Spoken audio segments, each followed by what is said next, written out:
Oke, kita mulai webinar kita pada hari ini, Bapak Ibu semua.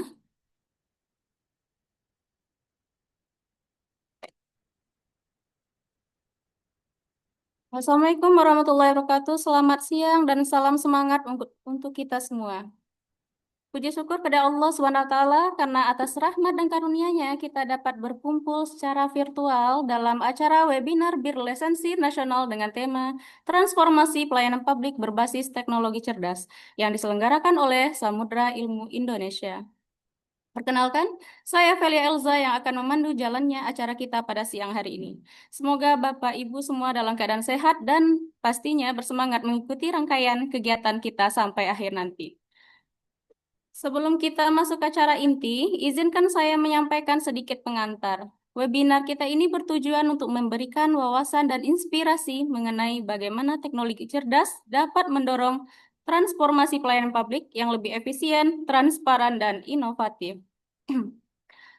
Baiklah, tidak berlama-lama, mungkin langsung saja kita menuju ke acara inti kita, yaitu penyampaian materi yang akan dibawakan oleh narasumber kita yang sangat luar biasa ini dari Ibu Dr. Siti Osa Kosasi, MSc. Beliau merupakan pakar di bidang administrasi publik dan inovasi pelayanan publik berbasis teknologi. Kepada Ibu Siti Osa Kosasi kami persilakan untuk menyampaikan materinya. Waktu dan layar kami persilakan, Ibu. Oke, terima kasih teman-teman semua yang telah hadir di acara webinar ini. Assalamualaikum warahmatullahi wabarakatuh. Perkenalkan, saya Osa. Nah, cukup dengan nama dipanggil Ibu Osa. Salam kenal teman-teman semua. Selamat siang dan salam sejahtera untuk kita semua. Nah, yang pertama saya hormati Bapak Ibu panitia penyelenggara, moderator, dan seluruh peserta webinar yang berbahagia. Dan saya merasa sangat terhormat hadir sebagai pembicara dalam webinar yang bertema transformasi pelayanan publik berbasis teknologi cerdas. Ya. Dan melalui kesempatan ini kita bisa berbagi pengalaman, berbagi ilmu ya dengan berbagai pandangan dan pengalaman yang terkait transformasi teknologi cerdas ini. Dan semoga yang kita bahas hari ini bisa memberi wawasan, bisa memberikan masukan atau inspirasi untuk kita semua. Ya, baiklah. Untuk mempersingkat waktu, saya akan memberikan atau memaparkan materi yang kita bahas untuk hari ini.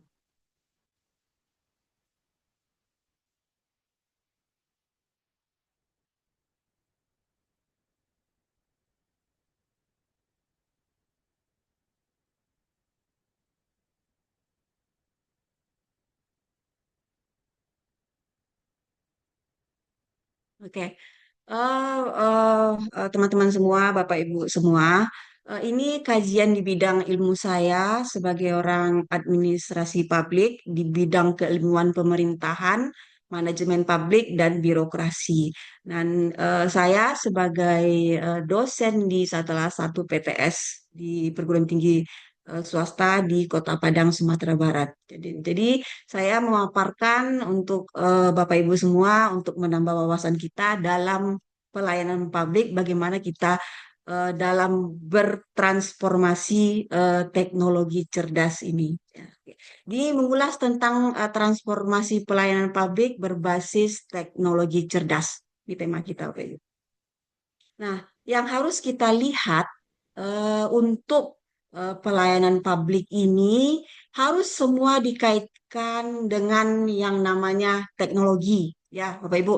Jadi, teman-teman semua, apakah dari dosen, apakah dari mahasiswa, apakah dari ASN, atau dari pemerintahan, atau umum, ya, kita wajib saat ini, apalagi 2025 ya, kita sudah presiden yang baru, semua kita harus melek teknologi. Ya, apalagi kita dalam pelayanan publik, kita wajib harus mengerti, harus paham, harus suka tentang teknologi ini kita gunakan secara cerdas ya. Bagaimana nanti secara cerdas kita ulas setelah ini. Nah, yang pertama tentang integrasi teknologi dalam pelayanan publik. Nah, maksudnya ini yang harus kita bahas adalah bagaimana topik ini sangat krusial ya dalam sektor pemerintahan sebagai untuk menyoroti bagaimana pemerintah itu mengubah pemerintah itu melayani masyarakat itu harus bagaimana? Harus transparan, harus bisa menerima masukan dari masyarakat. Ya, yang pertama kita lihat yaitu efisiensi administrasi publik dalam teknologi ini.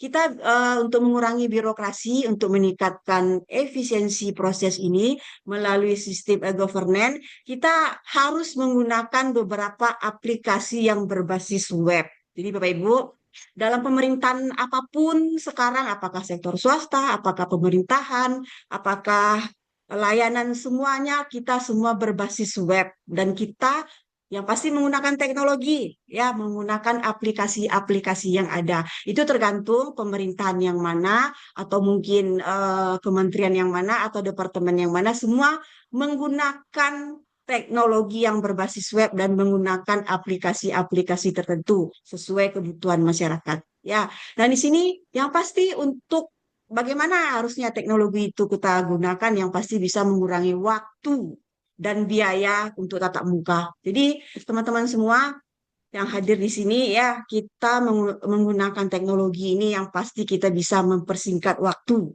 ya, mengefisienkan waktu. Jadi kita dari manapun kita bisa bertemu nih dengan audiens semua ya, bertemu di sini dalam satu Zoom. Jadi kita tidak perlu dari manapun kita bisa bertemu, kita bisa tata krama, kita bisa bicara, kita bisa diskusi. Ya, itu gunanya. Yang penting kita bisa mengurangi waktu dan bisa meminimkan biaya yang pasti kalau kita untuk teknologi ini. Yang kedua, meningkatkan transparansi. Itu yang pasti. Ya, setiap kegiatan yang ada sekarang kita harus transparan, apalagi kegiatan pelayanan. Ya, yang pelayanan itu bisa kita harus yang sebagai pelayan publik harus bisa menerima keluhan masyarakat. Apapun itu harus kita terima. Terus contohnya mungkin beberapa aplikasi yang ada di apakah itu di kecamatan, apakah itu di kelurahan, apakah itu di sektor pemerintah lain, apakah di kantor BPJS atau apapun, semua menggunakan sistem. Ya, contohnya ini di administrasi kependudukan namanya ada SIA atau di kaduan masyarakat ada namanya lapor. Nah, ini beberapa contoh implementasi teknologi yang bisa mempermudah masyarakat dalam mengakses berbagai layanan pemerintah. Ya, yang kedua meningkatkan aksesibilitas atau partisipasi. Yang pasti itu untuk membuka akses layanan publik ini tanpa batasan waktu harus meningkatkan inklusivitas. Ya, yang pertama itu masyarakat dapat memberikan masukan atau laporan masalah daring. Ya, jadi kegiatan apapun sekarang bisa dilakukan secara daring. Ya, apakah itu perkuliahan, apakah itu rapat, apakah acara apapun sekarang bisa dilakukan secara daring. Ya, contohnya mungkin di sini ada beberapa aplikasi yang ada dibawa oleh pemerintah seperti aplikasi apapun ya setiap tergantung kantor atau instansi masing-masing.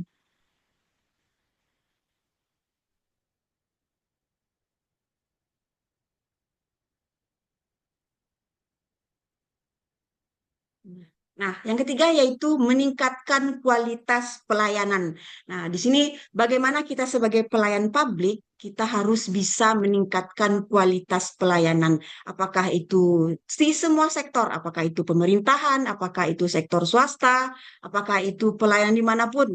Harus kita sebagai pelayan publik, ya kita harus bisa meningkatkan kualitas pelayanan selalu, ya harus upgrade. Nah, tujuan utamanya adalah teknologi ini untuk meningkatkan kualitas layanan melalui kecepatan, ya bisa mengurangi trial and error kesalahan manusia atau kesalahan-kesalahan waktu tunggu. Ya, yang pertama itu akses yang lebih cepat yaitu proses layanan yang otomatis memberikan respon yang instan ya. Bagaimana cepat cepat tanggap dengan berita-berita yang ada dan cepat tanggap layanan masyarakat ini memberikan apa masukan-masukan dari masyarakat harus cepat tanggap dilayani oleh pelayan masyarakat. Jadi supaya tidak ada kesalahan-kesalahan, supaya meminimkan kesalahan-kesalahan dalam teknologi ini. Terus otomatis dalam proses bagaimana menggunakan teknologi itu dengan AI ini ya, bagaimana respon cepat tentang kalau ada pertanyaan-pertanyaan atau apa bisa direspon cepat oleh aplikasi ini ya. Yang ketiga yaitu informasinya lebih akurat dalam data, lebih tepat dan bisa mengurangi kesalahan manusia ya. Yang namanya kesalahan itu pasti ada, apalagi dengan sistem pasti ada maintenance-nya.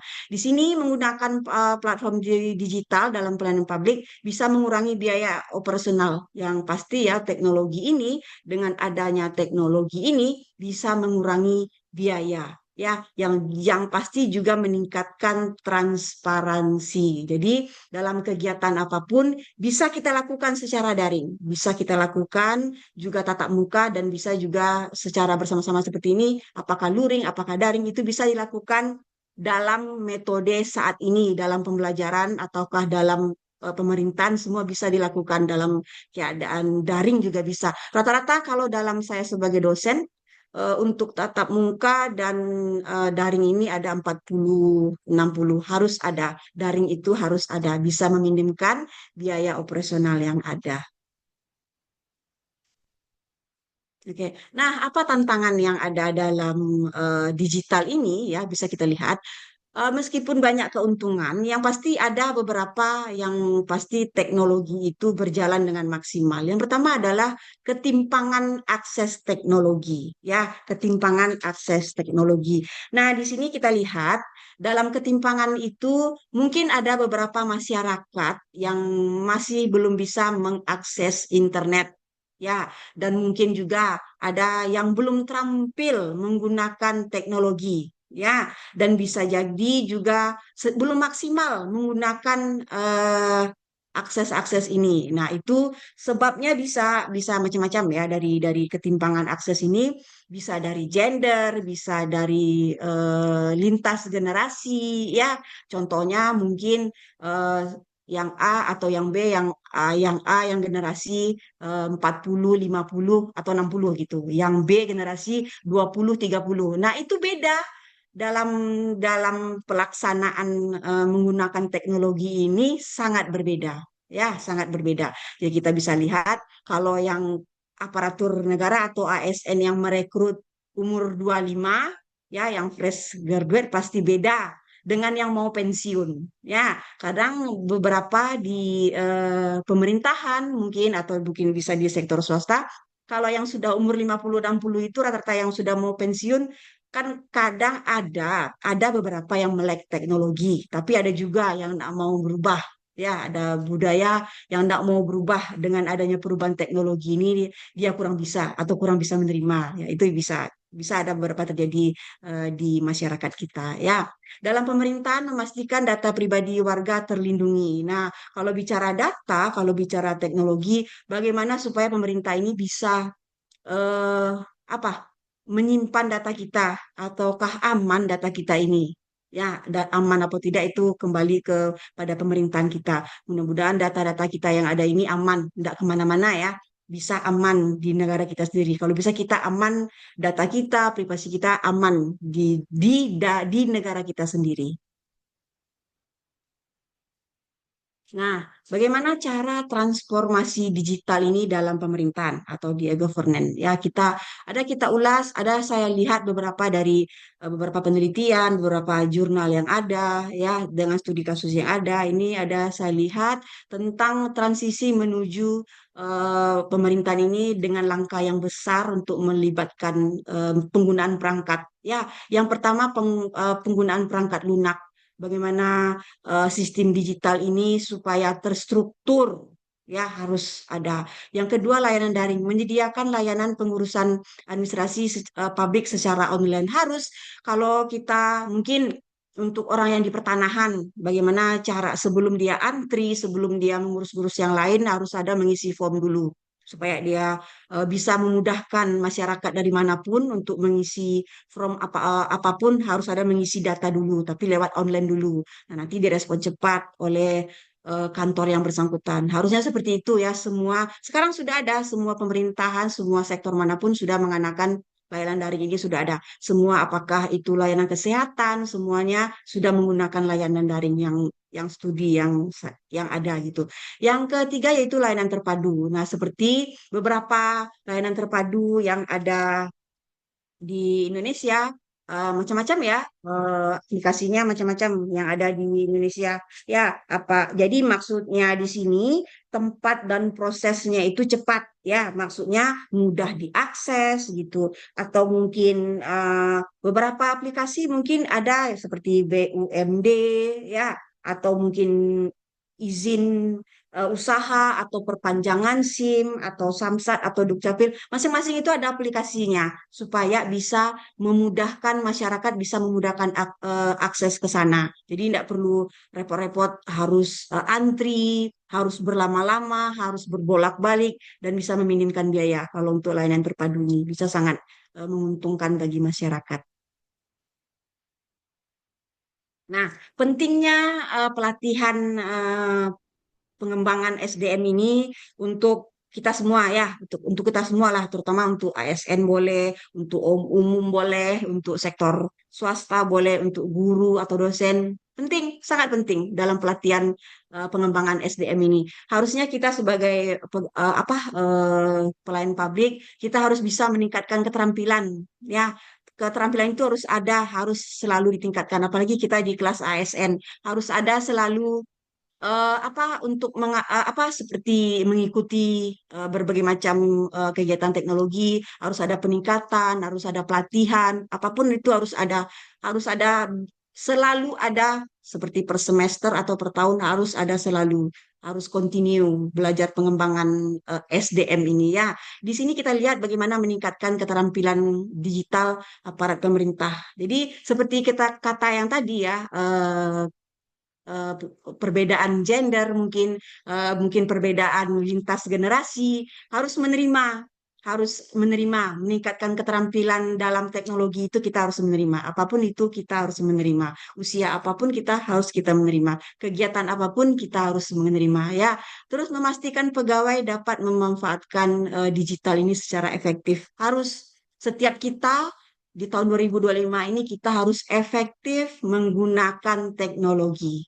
Ya, siapapun itu. Terus pemanfaatan efektif mengubah pengetahuan itu menjadi praktek kerja yang efisien. Ya, jadi pengetahuan itu harus kita olah, harus kita kerjakan, kita lakukan supaya apa? Supaya lebih bagus. Jadi pengetahuan kita teknologi itu harus kita kembangkan. Bagaimana bekerja itu lebih efisien, bagaimana kita harus mengetahui semua tentang teknologi itu harus kita belajar secara kontinu. Harus selalu ada untuk kita, siapapun kita, apakah dari sektor publik, pemerintah, ataupun kita harus melek teknologi. Harus kita penting pengembangan itu harus ada dan pelatihan-pelatihan itu harus kita ikuti ya apalagi kita di bagian pemerintahan apalagi kita pelayan masyarakat atau di sektor pemerintahan. Oke. Nah, kesimpulan dari yang tadi ada beberapa yang kita lihat bagaimana cara memberikan manfaat yang signifikan, yang efisien untuk kualitas layanan digital ini. Bagaimana harusnya keamanan itu harus bisa diatasi. Yang pertama adalah kesimpulannya bagaimana mengadopsi teknologi, bagaimana mengembangkan kebijakan supaya teknologi ini selalu cerdas. Nah, itu tugasnya pemerintah. Bagaimana supaya ada kebijakan atau regulasi yang bisa mendukung aplikasi-aplikasi yang ada di pemerintahan. Ya, yang kedua, bagaimana mengatasi kendala fokus kepada pelayanan masalah ketimpangan digital atau keamanan data. Keamanan data itu sangat penting karena masyarakat Indonesia itu butuh keamanan ya dari pemerintah itu wajib. Nah, bagaimana layanan responsif mewujudkan pelayanan publik yang lebih modern dan tanggap terhadap kebutuhan warga. Jadi apapun kita sebagai pelayan publik, kita harus bisa tanggap, cepat tanggap, mengatasi masukan-masukan dari masyarakat harus kita terima dan kita validasi. Ya, sepertinya apapun apakah itu terlebih ya di dalam sektor publik itu seperti di kecamatan, di kelurahan. Nah, itu sangat-sangat banyak berinteraksi dengan masyarakat. Nah, di situ harus diperbaiki bagaimana ASN-nya atau orang-orangnya bisa menggunakan teknologi. Bagaimana kalau masyarakatnya yang sudah berumur 60, 70, bagaimana cara mengatasinya supaya dia bisa mengakses teknologi ini. Nah, harus dibantu oleh masyarakat, oleh pelayan publik tersebut. Harus dia mengerti. Dia mengerti dulu, baru dia bisa memberi masukan kepada masyarakat yang tidak mengerti gitu. Jadi ini beberapa saya lihat dari Anda lihat beberapa jurnal atau penelitian yang ada di bawah contohnya. Nah, oke. Jadi ini unsur dari kompetensi digital ya. Ada beberapa yang harus dilihat ASN ini kompetensi digitalnya bagaimana? Apakah dia penguasaannya bagaimana? Ya, apakah penggunaan alat digitalnya itu bagaimana? Apakah bermanfaat? Harus dilihat. Ya, apakah efisien harus dilihat. Terus bagaimana keamanan cybernya bagaimana? Ya, harus ada dan harus terlindung. Dan bagaimana cara menganalisa datanya? Harus ada. Bagaimana cara mengambil keputusannya? Bagaimana harus ada. Ya, yang kedua, bagaimana cara kemampuan beradaptasi atau berinovasi? Ya, bagaimana cara kita menciptakan inovasi dalam pekerjaan pelayanan publik ini? Bagaimana harus ada kemampuan beradaptasi itu harus tinggi. Ya, apalagi kita sebagai pelayan publik. Terus bagaimana fleksibilitas dalam metode kerja? Contohnya yang namanya sekarang pekerjaan apapun bisa kita lakukan online. Kalau dah bisa tatap muka atau nak kita bisa chat di WA group. Ya, semua itu akses kita gunakan dalam keadaan sekarang. Semua pun bisa kita gunakan dengan teknologi. Jadi dalam teknologi ini ya semua yang jauh bisa menjadi dekat. Ya, bermanfaat untuk kita semua yang pastinya untuk melayani masyarakat. Terus kemampuan soft skill interpersonal. Apakah itu ASN, apakah itu organisasi, apakah itu sektor swasta, semua harus ada. Bagaimana cara soft skillnya itu harus ada. Harus semua kita harus punya soft skill. Ya, contohnya bagaimana berkomunikasi dengan digital itu supaya lebih efektif, bagaimana. Terus partisipasi publiknya itu bagaimana partisipasinya, bagaimana harus kita lihat. Yang ketiga itu kepemimpinan digital. Ya, bagaimana harus kita lihat. Terus kematangan dalam sosial atau etika dan privasi. Nah, di sini supaya semua itu dengan kematangan sosial itu maksudnya semua itu bertanggung jawab. Kita bertanggung jawab dengan teknologi yang kita pakai. Ya, tidak boleh arogan, ya harus bekerja sama, harus saling menghargai. Ya, kalau di media sosial kita harus cerdas menyikapi apapun. Apapun kata-kata, apapun masukan kita harus cerdas dalam menghadapi, tidak boleh emosi. Ya, terus yang keempat, kepercayaan diri dan motivasi. Nah, di sini bagaimana kita menggunakan teknologi itu kita yakin kita bisa. Harus kita yakin kita bisa. Harus yakin kita belajar, harus bisa. Nah, ya terus motivasi untuk terus belajar meningkatkan kemampuan digital. Iya, untuk semua kalangan. Apapun itu, apakah yang lintas generasi, yang umur 40-an, 50, kita wajib semua harus belajar. Tidak ada kata tidak bisa ya, harus bisa. Harus bisa, apalagi kita sebagai pelayan publik. Nah, kita harus ada memotivasi diri untuk kemampuan digital itu wajib. Nah, dalam yang kelima yaitu konteks dalam sistem organisasi. Nah, bagaimana akses infrastrukturnya, apakah bagus, apakah sarana teknologinya bagus, apakah sistem pelatihannya relevan nak, berkelanjutan nak gitu. Nah, terus ada kebijakan-kebijakan yang mendukung dalam kegiatan ini ya, ada regulasinya, ada kebijakannya, ada intensifnya, ada rewardnya itu pasti.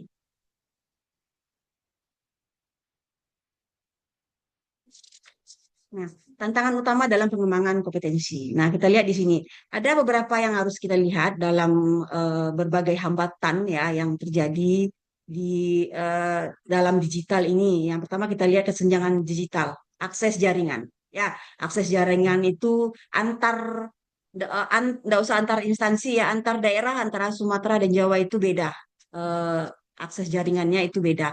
Apalagi di Sumatera Barat kalau sudah masuk Kota Madia dengan kecamatan, nah itu beda lagi, lebih beda lagi akses teknologinya ya, internetnya yang terlebih. Apalagi kalau daerah Sumatera Barat, kalau sudah ke daerah apakah Solo atau daerah lainnya, karena kita Sumatera Barat ya yang dikelilingi oleh bukit-bukit ya hutan yang luas ya, jadi akses jaringan itu pasti ada kendala. Itu sudah pasti. Setiap, apalagi beda-beda instansi juga ya. Kalau instansi yang di pusat, pasti layanannya bagus, pasti jaringannya bagus. Kalau sudah sampai ke daerah atau kabupaten, nah itu sudah berbeda lagi itu jaringan akses jaringannya. Terus yang kedua yaitu resistensi budaya. Aparat yang terbiasa dengan cara kerja yang konvensional. Nah ini tadi yang lintas generasi tadi. Ya bagaimana caranya aparat ini bisa harusnya belajar ya tidak menerima seperti itu saja harus bisa dia belajar secara konvensional itu jadi teknologi yang cerdas itu harus bisa dia menyikapi harus bisa belajar. Nah, itu dengan cara-cara mungkin mengadakan pelatihan ya dengan harus ada menerima penerimaan perubahan digital ini setiap tahun kita harus menerima dengan tangan terbuka ya kita harus bisa. Terus ketidakmerataan kompetensi. Nah, variasi kemampuan ya antar generasi, antar wilayah, unit kerja. Jadi beda generasi beda cara kerjanya. Ya, betul juga dengan wilayah tadi ibarat antara Sumatera dengan Jawa itu juga beda cara-cara kerjanya, cara digitalnya dan jaringan juga berbeda, itu pasti. Terus isu keamanan. Ya, bagaimana masyarakat ini khawatir akan data-data atau privasinya, apakah bisa tersimpan dengan baik supaya tidak bisa kecolongan, ya, dicolong orang data-data kita. Kan bisa-bisa saja ya, apapun yang terjadi sekarang. Nah, kita harap pemerintah bisa mengatasi hal-hal seperti itu supaya tidak kecolongan. Terus selanjutnya pelatihan yang belum kontekstual, ya, bagaimana terhadap kebutuhan tugas, ya, ibarat lintas generasi tadi harus bisa kebutuhan tugas mereka itu harus selalu terpenuhi. Bagaimanapun tugas harus dikerjakan, apakah itu secara teknologi atau mungkin secara lebih canggih lagi, itu harus kita lakukan. Kita harus menurut zaman kita harus bisa selalu melakukan teknologi ini. Terus yang terakhir motivasi dan kepercayaan diri yang rendah. Nah, bagaimana kalau kita penggunaan teknologi ini kita tidak percaya diri atau mungkin belum berpengalaman sebelumnya. Nah, itu harus kita atasi. Ya, apapun yang kita lakukan, apapun yang kita lakukan, apapun yang kita inginkan, kita harus percaya diri. Yang pertama percaya diri dulu. Ya, jadi kalau bisa kita bisa menyikapi teknologi ini dengan baik. Ya, harus dengan percaya diri, tidak emosian. Nah, oke. Lanjut. Nah, kesimpulan dari kompetensi ini yang kita lihat adalah yang pertama bagaimana secara luas, definisi secara luas. Nah, bagaimana kompetensi digital ini melampaui penguasaan alat atau mencakup ya adaptasi budaya, kerja kepemimpinan, inovasi, percaya diri, ya, penggunaan data itu harus ada. Terus acuan kebijakan. Bagaimana kompetensi digital yang muncul tentang acuan ini ya mendapat supaya kebijakan ASN ini selalu berjalan, selalu ada kemajuan. Teknologi yang dipelajari selalu ada. Jadi lintas generasi pun semua bisa mempelajari teknologi ini secara cerdas. Terus hambatan yang nyata, bagaimana penerapan di lapangan yang masih menghadapi hambatan-hambatan yang ada. Apakah itu sumber daya yang terbatas, mungkin penggunaan teknologi yang terbatas dan lain-lain. Nah, ini bagian yang ketiga yaitu apa AI itu bagaimana, yang berbasis AI itu bagaimana. Kita lihat yang C. Nah, ini pemanfaatan AI itu dalam pelayanan publik yang pasti itu bisa kapan saja, di mana saja, dan lebih cepat dan efektif yang pastinya ya. Yang hambatan utama mungkin meliputi keterbatasan infrastruktur, mungkin SDM-nya yang kurang, mungkin regulasi yang belum cukup kuat. Nah, itu yang kita lihat. Nah, ada beberapa studi kasus dalam AI ini, dalam pelayanan publik di Indonesia. Ada kita lihat beberapa contoh ini, ada chatbot Cika BPJS Kesehatan. Survei mengatakan bahwa dalam aplikasi ini ya, dalam peningkatan partisipasi persepsi nilai publik, kepercayaan di sini untuk rutinitas, untuk tetapi masih kurang ya, tapi sudah berjalan, tapi masih kurang efektif. Nah, bagaimana dengan di luar? Nah, kalau kita lihat di Singapura, mungkin sudah ada, sudah aktif ya. Bagaimana tentang peduli WNI, mungkin tentang notifikasi sudah aktif, semua sudah aktif. Ya, nah secara umum AI ini dapat sebagai meningkatkan kualitas yang pastinya dan mempercepat respon. Dan hambatannya mungkin ada kesenjangan digital, ada regulasi mungkin yang belum matang ya, mungkin juga ada resistensi perubahan-perubahan yang ada.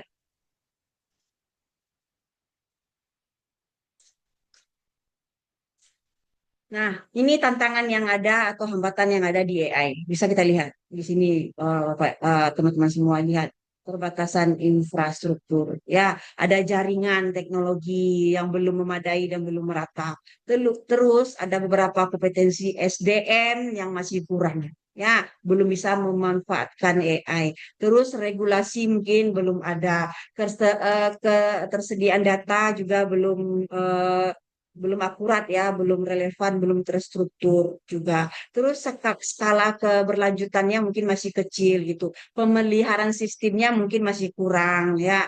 Terus kepercayaan publik mungkin masih khawatir terhadap privasi. Ya, belum transparan mungkin mungkin masih ada kesalahan-kesalahan di AI itu namanya sistem ya, pasti ada trial dan error. Nah, rekomendasi strategi yang kita harapkan, bagaimana dengan kebijakan dan regulasi ini harus ada standarnya itu harus ada tentang transparannya sistem AI ini harus ada dijelaskan kepada masyarakat. Terus pengembangan SDM, nah itu sangat penting. Bagaimana dia memberikan pelatihan itu harus ada, bagaimana pelatihan-pelatihan itu harus selalu ada, ya harus ada peningkatan selalu untuk ASN itu harus ada, untuk SDM dimanapun itu harus ada. Terus pengembangan infrastruktur dan jaringan pengelolanya itu harus ada. Terus berpusat kepada pengguna sistemnya itu harus ada masuk menggunakan sistem itu mudah digunakan. Bagaimana supaya masyarakat bisa menggunakan sistem tersebut. Ya, terus berkolaborasi dengan berbagai antar lembaga, apakah itu dengan pemerintahan pusat, apakah itu daerah, apakah itu akademis, ya, apakah sektor swasta, semua harus ada berkolaborasi supaya AI ini atau teknologi ini berjalan dengan cerdas. Nah, bagaimana cara mengevaluasi berkelanjutan dan bagaimana mengukur dampaknya harus dilihat. Ya, bagaimana kepercayaan publik, bagaimana tentang data-data ini digunakan, kita harus bisa supaya kepercayaan publik itu bisa kita jaga data-datanya. Oke. Nah, kesimpulan dari transformasi bagaimana kita menggunakan teknologi secara cerdas itu, yang kita lihat adalah berbagai potensi AI itu bagaimana yang kita lihat. Itu bisa menjanjikan efisiensi, bisa menjanjikan respon cepat, bisa untuk meningkatkan pelayanan ya pasti, yaitu bisa meningkatkan kepuasan masyarakat itu lebih tinggi. Nah, itu yang kita harapkan. Dan bagaimana status Indonesia sudah ada proyeknya ya mungkin masih belum terbatas dalam ruang lingkup penggunaan AI ini masih terbatas kalau untuk di Indonesia. Dan yang ketiga fokus dan non teknis. Untuk mencapai potensi yang maksimal memang diperlukan perhatian ya atau aspek-aspek supaya SDM-nya itu lebih berkembang harus ada beberapa yang mendukung dengan regulasi yang ada. Oke, itu beberapa yang saya paparkan tentang bagaimana bertransformasi dalam penggunaan digital yang cerdas bagi kita semua. Kembali kepada moderator.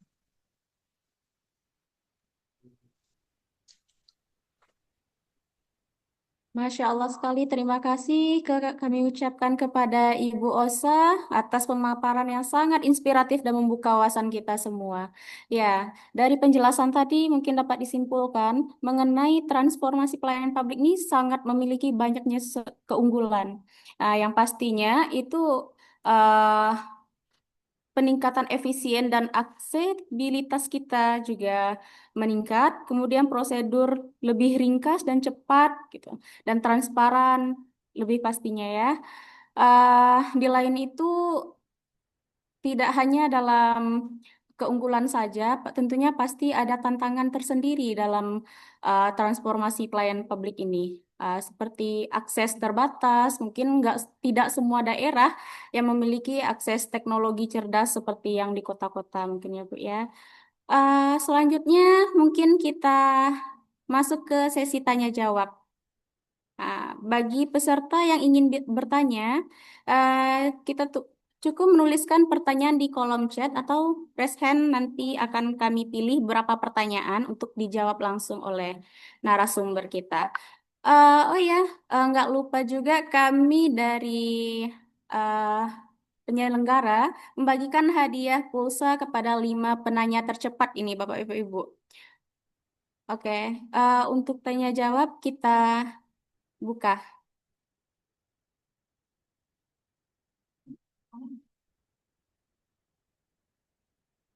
Hmm?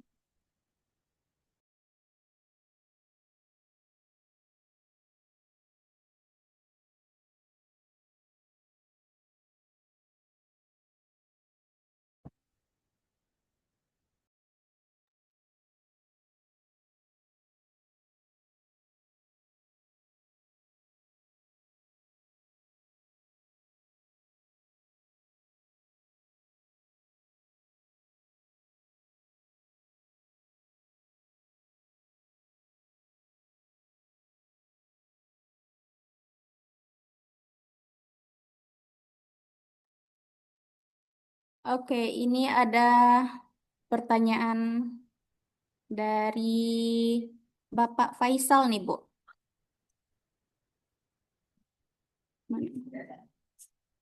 Bagaimana penerapan teknologi digital mampu memangkas birokrasi dan mempercepat proses bentar.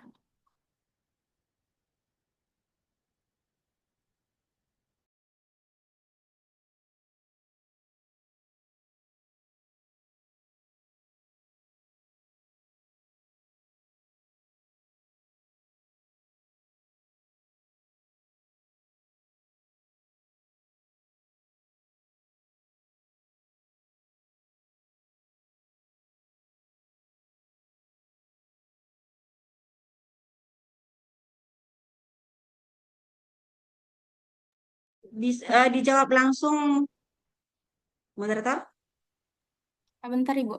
Oke, kita ulang dari Bapak Faisal menanyakan bagaimana penerapan teknologi digital mampu memangkas birokrasi dan mempercepat proses administrasi publik di berbagai sektor pemerintahan. Apakah integrasi sistem daringnya diyakini? Ya, ya diyakini. Oke, Bu. Mungkin bisa langsung Nah, dijawab. ya, mungkin ini supaya apa ya, supaya bisa Hmm. digunakan secara cepat ya dalam konteks lebih efisien ya dalam menggunakan teknologi ini. Mungkin kita harus bisa itu tadi ya yang namanya melakukan teknologi itu siapapun itu gendernya apa, mungkin apakah lintas generasi atau SDM ya harus ada selalu belajar teknologi itu wajib ya harus ada pengembangan-pengembangan harus ada pelatihan-pelatihan itu wajib kalau enggak kita bisa tergilas ya apapun karena apa teknologi ini semakin lama semakin tinggi peningkatannya dan semakin tinggi juga peminatnya ya apalagi kita sebagai aparatur negara kita harus wajib kita melek kita harus bisa selalu bertransformasi supaya bisa bagaimana melayani masyarakat ini ya secara cepat secara jelas, secara efisien kita harus bisa seperti itu. Harus ada peningkatan-peningkatan selalu, apalagi SDM-nya ya dituntut kita sebagai pelayan publik itu harus bisa selalu menggunakan teknologi yang efisien itu wajib ya. Mungkin supaya pekerjaan kita lebih cepat ya dengan menggunakan aplikasi-aplikasi supaya terbantu semua kegiatan masyarakat ya harus kita bantu dengan teknologi ini. Nah, makanya kita harus melek teknologi, apalagi SDM yang ada ya harus selalu berusaha bertransformasi supaya bisa belajar selalu meningkatkan teknologi ini. Ya, maksudnya di sini cepat, kita harus cepat tanggap ya bisa menggunakan teknologi ini bagaimana seharusnya. Apalagi kita pelayan masyarakat ya, kita harus cepat tangkap dalam menggunakan teknologi. Kita harus selalu belajar. Apalagi kita dalam sektor pemerintah juga seperti itu, dengan sektor swasta juga harus seperti itu. Apalagi guru dan dosen juga harus seperti itu. Kita harus cepat tanggap dalam mengatasi semua masalah teknologi ini. Kita harus paham, paham tidak paham kita harus belajar. Nah, mungkin itu yang bisa saya tangkap pertanyaannya ya. Oke, terima kasih Hmm. Bu. Selanjutnya dari Bapak Reza Hasim, dipersilakan. Oke, baik, terima kasih moderator atas kesempatannya. Selamat siang, Ibu dan rekan-rekan sekalian. Saya ada pertanyaan untuk Ibu Dapat narasumber. ini.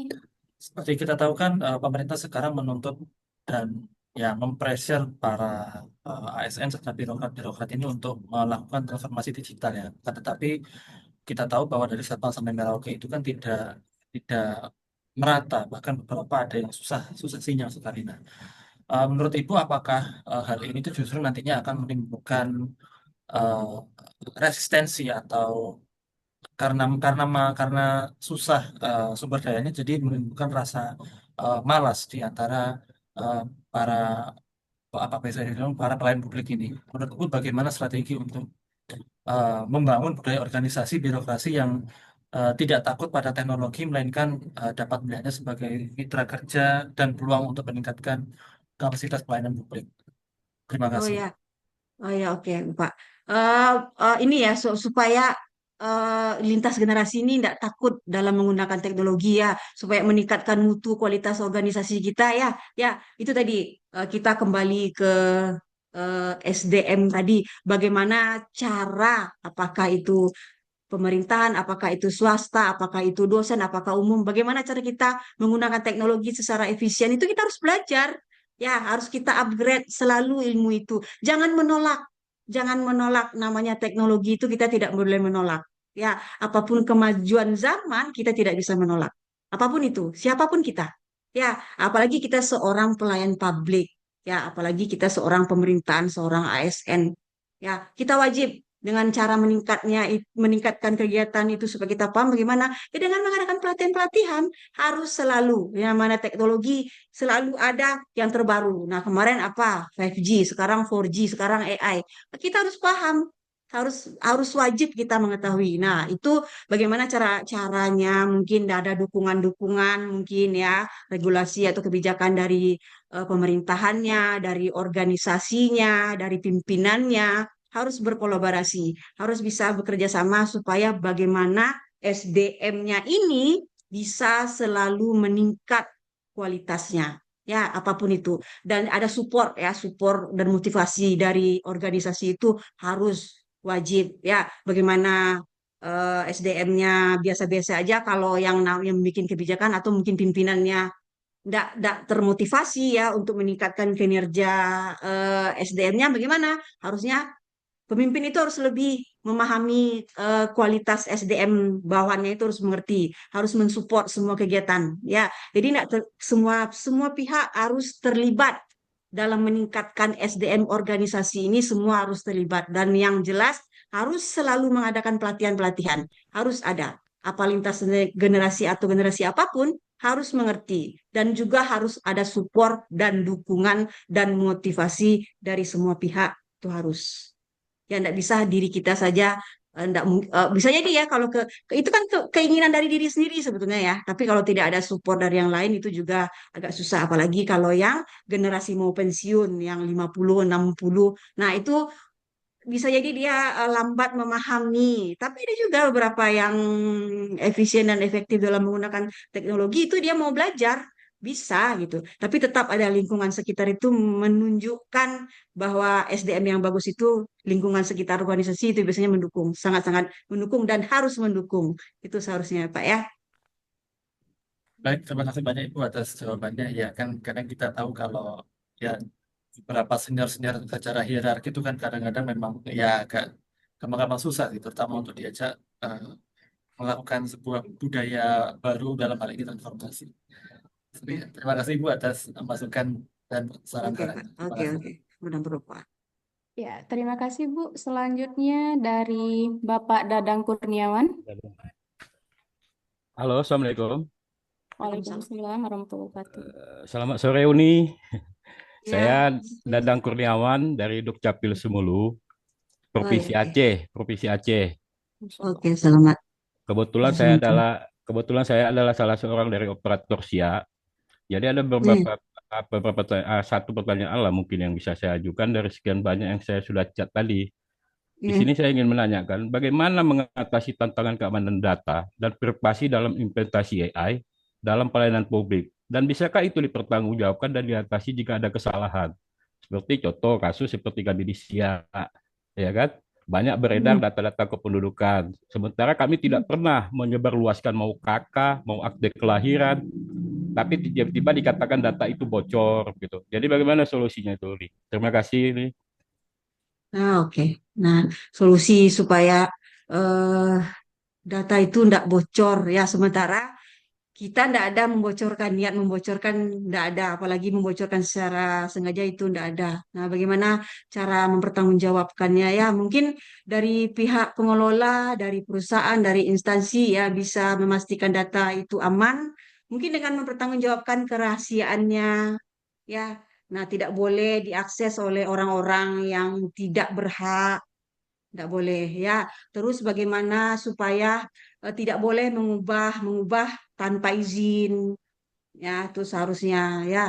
Terus tetap bisa diakses data itu saat dibutuhkan dengan cara yang aman ya, dengan cara-cara yang aman. Nah, itu harus ada ya. Dan bagaimana menggunakan supaya pihak lain itu tidak bisa membaca data tersebut ya, untuk supaya kita backup mungkin bisa mencegah kehilangan data ya, rata-rata seperti itu kita lihat. Dan bagaimana cara mengaudit atau mungkin bisa memberikan pelatihan kepada pelatihan cyber mungkin kepada pihak-pihak yang paham atau pihak-pihak yang bertanggung jawab gitu, mungkin gitu Pak. Iya, terima kasih jawabannya Uni. Tapi terkadang kan kebanyakan data itu bocor. Mm-mm. Seperti misalnya kita mengirimnya melalui WA group atau Oh melalui iya. apalah yang bisa dilacak melalui Google gitu kan. Nah, nyatanya Mm-mm. yang Betul-betul. jadi yang jadi yang jadi masalahnya sekarang kan seakan-akan kita dari Dukcapil yang membocorkan. Coba kita Iya, iya, iya. share di Google, kalau kita ketik aja di Google itu kakak atau keklaro pasti Mm-mm. keluar kan. Dan itu kan salah satu Nah, kebocoran data menurut saya. iya betul. Nah, itulah Pak, Bapak ya, bagaimana pemerintah kita menyikapi harus ada kebijakan-kebijakan atau regulasi yang bisa menyimpan data-data warga Indonesia ini. Bagaimana keamanan data kita ini ya Pak ya, itu kembali kepada yang membuat kebijakan. Ya Pak ya, kita sebagai pelayan publik, kita sebagai aparatur pemerintah, kita sudah berusaha supaya data ini tidak bocor. Kita sudah berusaha ya Pak ya. Tapi bisa juga ada celah untuk bocor. Nah, itu bagaimana kita kepada pihak pemerintah atau pihak kebijakan supaya kita kembali kepada pemerintah ya Pak ya, yang membuat kebijakan bagaimana supaya data ini aman. Nah, kita juga mengharap sebagai warga Indonesia supaya data kita ini tidak kemana-mana. Nah, itu yang kita harapkan, kata Pak Prabowo kan juga ya Pak ya. Mudah-mudahan bisa pemerintah kita sekarang menjaga data kita ini supaya tidak kemana-mana. Gitu yang kita harap Pak. Kita bisa berharap kepada pemerintah lagi. Kalau kita untuk kinerja kita mungkin sudah luar biasa ya untuk menjaga data. Nah, kita sekarang berharap kepada pemerintah yang membuat kebijakan lagi, Pak. Itu mungkin Iya. ya, Pak ya. Ya, Mm-mm. terima kasih Uni. Dan saya mencoba beberapa menggunakan AI. Itu kan Mm-mm. ada prompt di AI itu yang bisa mengganti tulisan, mengganti nomor Oh iya apa iya. ya begitu kan. Itu kan salah satu Mm-mm. bisa jadi modus penipuan begitu kan. Nah, itu. Nah, itu makanya Pak, kita harus harus harus cerdas dalam menggunakan AI, apalagi AI ya Pak ya. Beberapa aplikasi semua lah seperti apalah yang bisa membantu kegiatan kita. Kita tidak sepenuhnya percaya, Pak. Tidak sepenuhnya yakin kita. Nah, itu kan namanya sistem ya. Itu kan pasti ada errornya pasti banyak gitu. Cuma bagaimana kita menyikapi error itu, bagaimana kita bisa meminimkan supaya tidak terjadi kesalahan-kesalahan itu kan ajang malah untuk menipu sekarang AI ini. Ajang untuk Betul. menipu masyarakat itu luar biasa. Nah, bagaimana kita, Bapak, Ibu semua, teman-teman semua menyikapi supaya kita tidak ditipu oleh AI. Nah, bagaimana cara mengatasinya? Ya, nah itu yang mengatasi itu orang teknologi itu. Orang teknologi bagaimana trik-triknya supaya kita tidak tertipu di dunia maya ini. Ya Pak ya, berbagai macam Ya. masalah saya lihat di media sosial sekarang tentang penipuan-penipuan AI itu banyak sekali.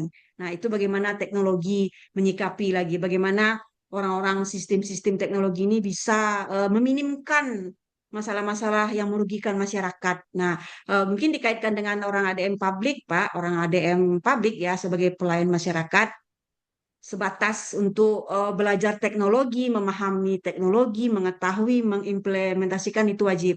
Ya, tapi bagaimana cara supaya AI ini tidak merusak ya, tidak merusak kalangan masyarakat. Nah, itu kembali kepada sistemnya, Pak.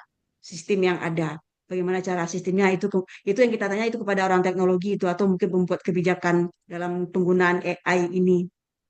Gitu, Ya. Pak. Hmm. Saya boleh bertanya satu lagi? Oke, boleh, boleh. Ini mas, yang sering masalah yang sering kami hadapi juga masalah infrastruktur. Karena kita sudah mengusulkan melalui DAP kita. Di situ Hmm. kan saya ingin bertanya, apa peran infrastruktur digital dalam mendukung transformasi digital administrasi publik? Dan bagaimana meningkatkan aksesibilitas infrastruktur digital di daerah terpencil, seperti kami di Semululah, daerah kepulauan. Terkadang Hmm. waktu penyusulan anggaran, kita mengusulkan bahwasanya kita memerlukan ini untuk kecepatan kerja berbasis data seperti di Dukcapil. Tapi terlalu Ya. sulit untuk kita meyakinkan pemegang kekuasaan itu apakah mereka tidak mengerti pentingnya infrastruktur digital itu atau saya kurang mengerti juga, Bu kan? Bagaimana cara meyakinkan mereka, Bu, bahwasanya infrastruktur digital itu sangat mendukung transformasi. Nah, begitu. Ya, bagaimana meyakinkan ya Pak ya, bagaimana meyakinkan pemerintahan bahwa digital itu penting ya Pak ya. Iya, infrastruktur Nah, digital itu mendukung transformasi. nah ya, nah itu semua ya Pak ya, bagaimana supaya yakin itu kembali kepada yang membuat kebijakan eh, teman-teman semua. Ya, bagaimana yang membuat kebijakan itu paham nggak dengan teknologi, Iya, paham nggak betul, dia Bu. dengan kebijakan yang dia bikin? Kan itu masalah yang banyak, Pak, yang terjadi di di negara kita. Ya, Pak, ya rata-rata yang membuat kebijakan itu siapa? DPR. Iya, Ya, betul. bagaimana? Bisa nggak DPRK. dia sepenuhnya bisa nggak dia menerapkan gitu? Bisa nggak dia masyarakatnya ini saya rasa Pak saya sebagai orang adem publik masyarakat ini Indonesia ini cerdas loh Pak, cerdas, hebat ya. Kita bukan apa ya SDM kita ini hebat. Cuma mungkin cara merekrutnya mungkin yang ndak kurang kurang tepat lah mungkin ya Pak ya kalau kita bicara dan publik ini luas masalah cakupannya. Nah, tentang apalagi tentang pembuat kebijakan ya Pak ya. Nah, itu dulu bagaimana meyakinkannya. Nah, kebijakannya membuat kebijakan ini paham enggak gitu. Kan itu yang kita bahas Pak kalau di ADM publik. Ya, bagaimana seberapa paham dia tentang teknologi apalagi masyarakat ini kebijakan kan dibuat untuk kita semua ya Pak ya, bukan untuk semua apakah yang membuat kebijakan apa masyarakat itu untuk semua kebijakan yang dibuat. Kadang kan yang membuat kebijakan sendiri kadang kan nggak paham Pak. Ya kan Pak rata-rata seperti itu yang saya temui di apa di yang saya temui di masyarakat seperti itu Pak. Ya, baik Uni. Terima kasih atas jawabannya. Oke, Semoga Uni terima kasih. sehat dan dapat Ya, pahala. Alhamdulillah. Amin. Ya untuk amin semua untuk semua Alhamdulillah. Terima Oke, kasih moderator. Pak Dadang dan Ibu Osa. Selanjutnya ini ada dari kolom chat. Itu dari Bapak Herilian. Ya. Pertanyaannya, dengan keterbatasan sarana dan SDM pada daerah terpencil, bagaimana langkah solusi jika tidak ditopang pada anggaran, Bu? Katanya. Sarana yang terbatas ya. Iya. Hmm, ya. Nah, jadi menurut saya, bagaimana dengan anggaran yang terbatas, ya, apa yang harus dilakukan di sini? Mungkin untuk sarannya, mungkin kita bisa apa aksesnya harus dilindungi dulu, ya harus ada. Terus dengan sarana prasarana ini, maksudnya dengan sarana prasarana, maksudnya pertanyaannya dengan sarana prasarana, bagaimana tadi, moderator? Pertanyaannya tadi dibantu. Oh, moderator, bagaimana tadi pertanyaannya dengan sarana prasarana?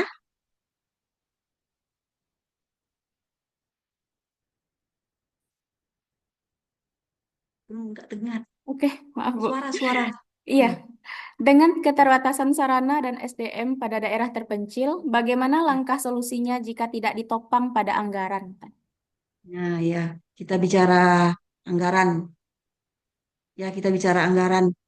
Semua anggaran kalau dalam keadaan sekarang ya kita efisiensi.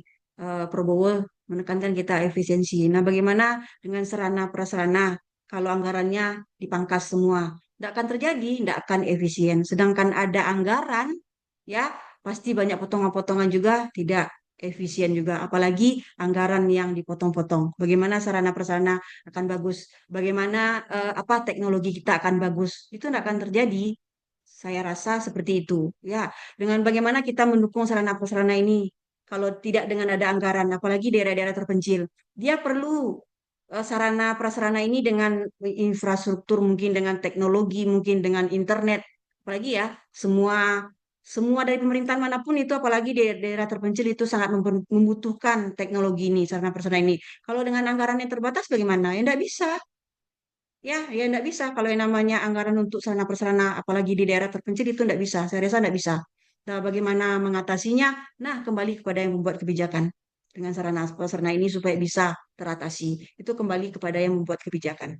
Apakah kebijakannya bisa diterima oleh masyarakat dengan memangkasnya dana, anggaran? Nah, itu harus dipahami, harus dipahami. Ya, oke. Ah, ini Bu, pertanyaan terakhir Bu dari Bapak Muhammad Mirzatul Hidayat. Oke. Bagaimana kesiapan instansi atau pemerintah dalam kemajuan teknologi yang pesat? Nah, ya, bagaimana kesiapan pemerintah?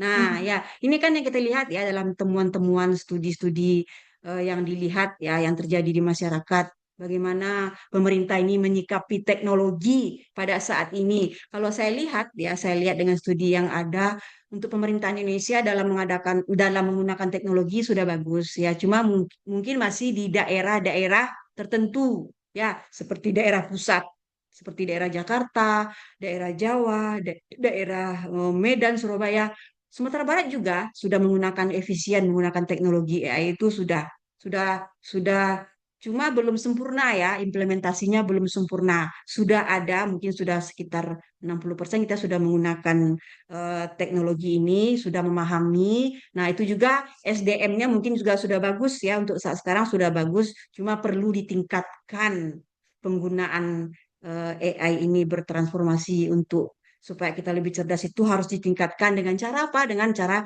pelatihan-pelatihan yang ada.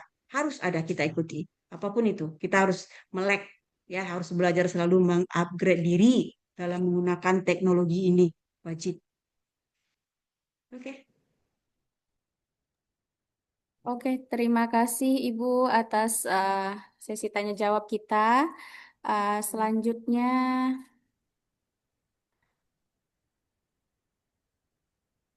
hmm, atau dari teman-teman masih ada yang mau ingin bertanya? Oke, mungkin sudah cukup ya Bu ya. Oke, terima Oke, kasih.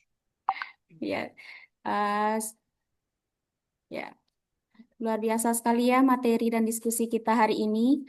Banyak insight baru yang bisa kita ambil tentang bagaimana teknologi cerdas dapat membantu pemerintah yang utama dalam meningkatkan kualitas pelayanan publiknya. Ya. Oke, Bapak Ibu, sekarang kita akan masuki sesi yang gak kalah seru nih. Akan ada sharing menarik dari manajer Samudra Ilmu Indonesia yang pastinya punya banyak info keren buat kita semua. Langsung aja kita sambut bersama Ibu Asti Raisa Akma, SPD, waktu dan layar kami persilakan.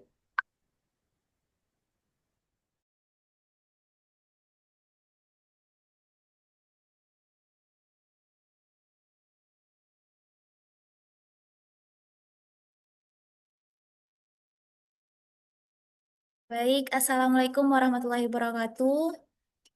Selamat siang Bapak Ibu semuanya, rekan-rekan mahasiswa. Sebelumnya terima kasih kepada Ibu Velia Elza yang telah menyempatkan kasih saya kesempatan buat berbicara. Dan juga terima kasih kepada narasumber hebat kita, itu ada Ibu Dr. Siti Osa Kosasi, MSI, yang memberikan informasi, ilmu, dan juga eh, ya yang sangat-sangat bermanfaat buat kita semua. Baik Bapak Ibu, izinkan saya share screen sebentar ya.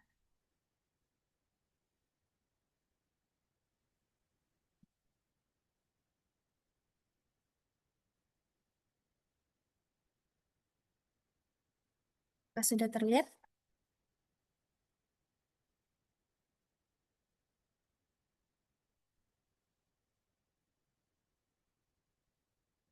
Oke.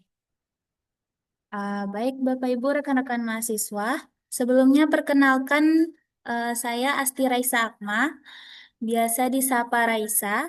Saya selaku General Manager dari CV Samudra Ilmu Indonesia. Em, buat Bapak Ibu yang masih belum tahu apa itu CV Samudra Ilmu Indonesia, nah, Samudra Ilmu Indonesia merupakan perusahaan yang bergerak di bidang publikasi jurnal ilmiah dan kegiatan akademik. Untuk kantornya, kami beralamat di Jalan Raya Lolo Gunung Sari, Lubuk Minturun, Kecamatan Kuranji, Kota Padang, Sumatera Barat. Nah, buat yang bertanya-tanya nih, apa aja sih keunggulan publish di Samudra Ilmu Indonesia ini? Nah, itu yang pertama ada keistimewaan untuk dosen. Setiap dosen yang berhasil mengajak mahasiswanya submit di jurnal kami, maka akan memperoleh kesempatan menjadi reviewer resmi dengan SK dari Jurnal Samudra Ilmu Indonesia. Yang kedua, itu setiap publikasi itu dapat satu artikel gratis dari kami. Selanjutnya, kami juga mempunyai program komisi 10%, di mana jika eh, Bapak Ibu dosen merekomendasikan kepada rekannya atau mahasiswa atau dosen-dosen yang lain untuk publikasi di Jurnal Samudra Ilmu Indonesia, maka akan mendapatkan komisi 10% dari setiap artikel yang diterbitkan. Lalu, selanjutnya di Samudra Ilmu Indonesia, kami menyediakan 3 paket. Itu ada paket hemat, paket tunggal, dan juga paket ghostwriter. Untuk paket hemat, di sini harganya cuma 150.000 Bapak Ibu. Bapak Ibu bakal dapat free konsultasi dengan tim kami. Lalu untuk template-nya itu Bapak Ibu sendiri bisa menyesuaikan dengan template yang telah kami sediakan. Lalu Bapak Ibu akan submit sendiri ke website jurnal kami. Untuk LOA-nya itu langsung keluar di hari yang sama setelah Bapak Ibu melakukan APC. Untuk publishnya itu 3 sampai 7 hari. Dan Bapak Ibu bakal dapatkan sertifikat resmi dari CV Samudra Ilmu Indonesia dan juga mendapatkan uh, flyer ucapan selamat publish. Lalu kami juga menyediakan video ulasan itu senilai 150.000. Lalu menyediakan jurnal fisik itu ditambah dengan cover jadi 100.000. Untuk paket selanjutnya itu ada paket tunggal, itu di harga 350.000. Bapak Ibu juga bakal dapat free konsultasi, dapat sertifikat, juga dapat flyer selamat publish yang nanti bakal kami posting di akun Instagram kami. Lalu untuk 350.000 ini, Bapak Ibu, uh, kami yang bakal memasukkannya ke dalam template kami. Itu Bapak Ibu sudah tidak perlu memasukkan ke dalam template. Lalu untuk paket yang terakhir itu ada paket Ghostwriter. Ini seharga 1.500.000. Untuk ini semuanya kami sudah siapkan. Bapak Ibu tidak perlu kerja apapun lagi. Semuanya tim kami yang bakal menyelesaikan sampai publish. Lalu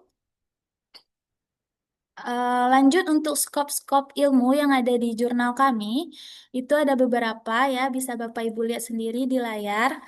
eh, seperti ada pendidikan, ada ekonomi dan bisnis, hukum, kesehatan, agroekoteknologi, keolaragahan, dan lain sebagainya. Nah, selain itu, CV Samudra Ilmu Indonesia juga memiliki program kerjasama dengan pengelola jurnal. Maksudnya di sini yaitu eh, jika Bapak Ibu mempunyai website jurnal tetapi sedang terbengkalai atau tidak sempat mengurusnya, itu kami bakal eh, mau membantu Bapak Ibu untuk mengelola jurnalnya itu dengan bentuk program kerjasama. Nah, berikut layanan-layanan yang bakal kami berikan, itu ada pengelolaan editorial. Kami membantu proses editorial mulai dari penerimaan naskah, review, sehingga hingga publikasi. Lalu untuk desain dan tata letaknya itu juga kami sediakan. Lalu untuk konsultasi dan presentasinya itu bakal kami juga yang melayani. Untuk indeksi dan kredibilitas, kami membantu meningkatkan kredibilitas jurnal melalui indeksi di database internasional terkemuka. Lalu untuk promosi dan pemasaran, itu juga bakal kami lakukan. Lalu untuk skema kerjasamanya, yang pertama itu ada pembagian pendapatan, 80% untuk CV Samudra Ilmu, dan 20% untuk universitas atau kampus.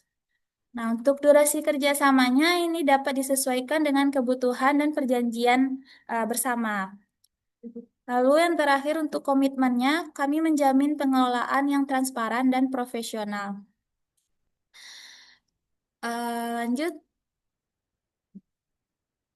untuk kualitas kerjasamanya itu meningkatkan kualitas jurnal dengan pengelolaan profesional.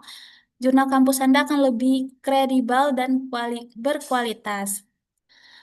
Lalu untuk visibilitas internasional, jurnal Bapak Ibu dapat dikenal lebih luas di kalangan akademisi global. Untuk pendapatan bersama itu kami menawarkan seperti skema kerjasama tadi itu Bapak Ibu 20%, untuk CV kami 80%. Selain itu, kami juga memiliki catatan penting untuk kerjasama ini. Itu bersifat fleksibel dan dapat disesuaikan dengan kebutuhan universitas atau kampus. Untuk semua proses pengolahan jurnal dilakukan secara transparan dan dapat dimonitor oleh pihak kampus. Lanjut, universitas tetap memiliki hak kepemilikan penuh atas jurnal. Kami hanya bertindak sebagai mitra pengelola dan pengembang. Yang terakhir itu seluruh layanan mengikuti standar etika publikasi ilmiah seperti KOP, OJS, dan pedoman indeksi internasional. Baik, untuk Bapak Ibu yang mau bertanya mengenai CV Samudra Ilmu Indonesia itu bisa langsung hubungi kami di nomor yang tertera dan juga bisa mengunjungi website kami yang sudah eh, kami tampilkan. Lalu eh, untuk absensi banyak banget yang bertanya, itu bakal sebentar lagi bakal di-share melalui chat dari eh, Zoom ini.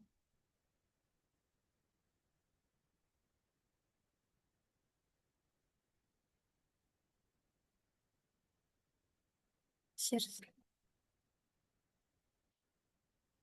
Dan kami juga mohon maaf kepada Bapak Ibu, mungkin rekan-rekannya ada yang tidak bisa join, itu karena terkendala Zoom kita hanya terbatas untuk 100 orang partisipan.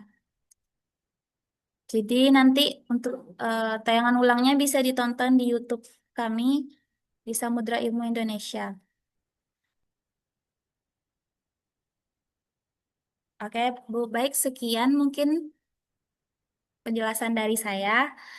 Saya kembalikan kepada host kita. Terima kasih. Oke, terima kasih kepada Ibu Raisa. Oke, ya, akhirnya kita sampai di penghujung acara kita. Terima kasih banyak kami ucapkan kepada yang paling utama sekali itu Ibu Osa dan kepada seluruh peserta dan juga kepada penyelenggara tentunya Samudra Ilmu Indonesia yang telah menghadirkan acara yang luar biasa ini. Ya, diingatkan juga untuk link absensinya untuk sertifikat itu ada di room chatnya ya Bapak Ibu. Silakan diisi.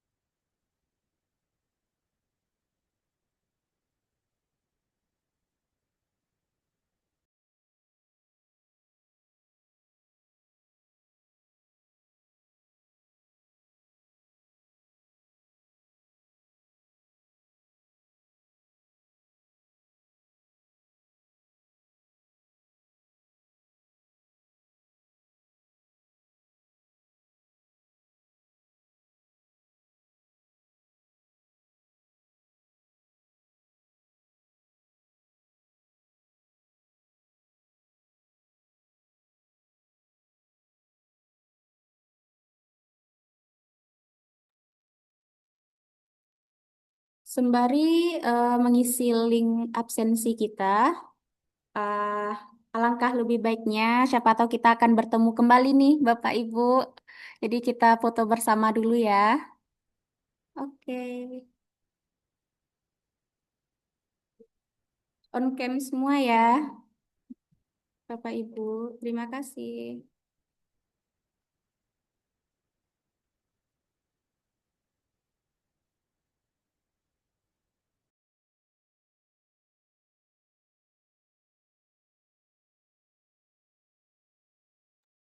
Satu, dua, tiga.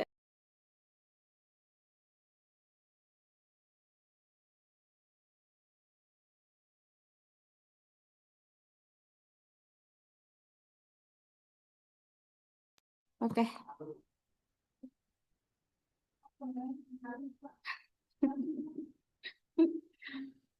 Ketinggalan.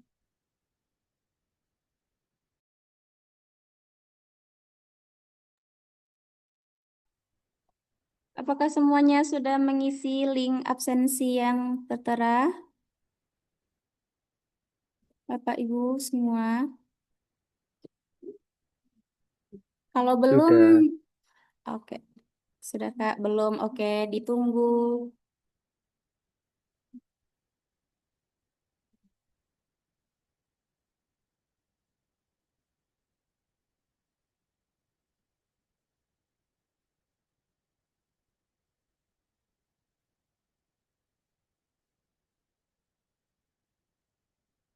Sudah semua ya?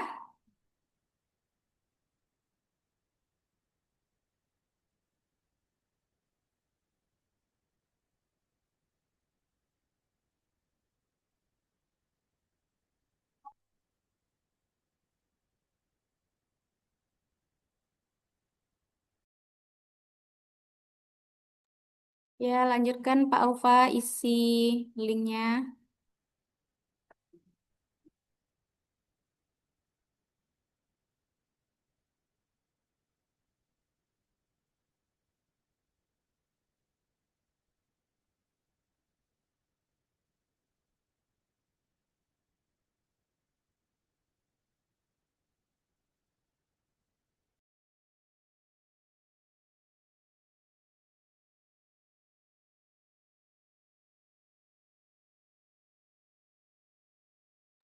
Boleh, boleh, dipersilakan.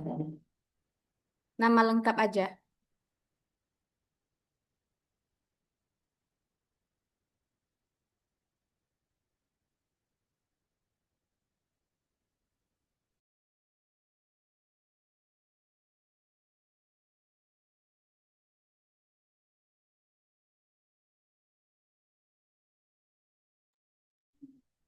Mengenai link sertifikat, kami akan bagikan di linknya di grup ya, Bapak Ibu.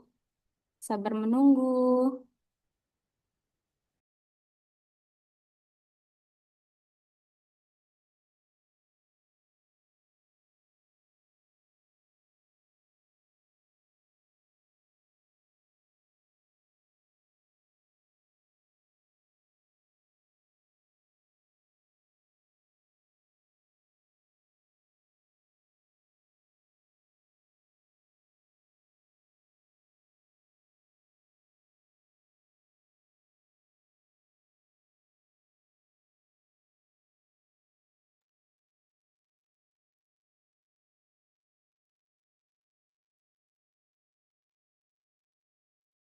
Baiklah, untuk webinar kita kali ini kita sudahi.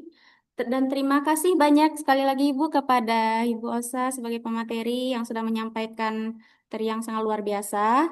Kemudian kepada seluruh peserta dan juga penyelenggara Samudra Ilmu Indonesia. Saya Velia Elza pamit undur diri. Sampai jumpa di webinar berikutnya. Tetap semangat, tetap belajar, dan terus berinovasi.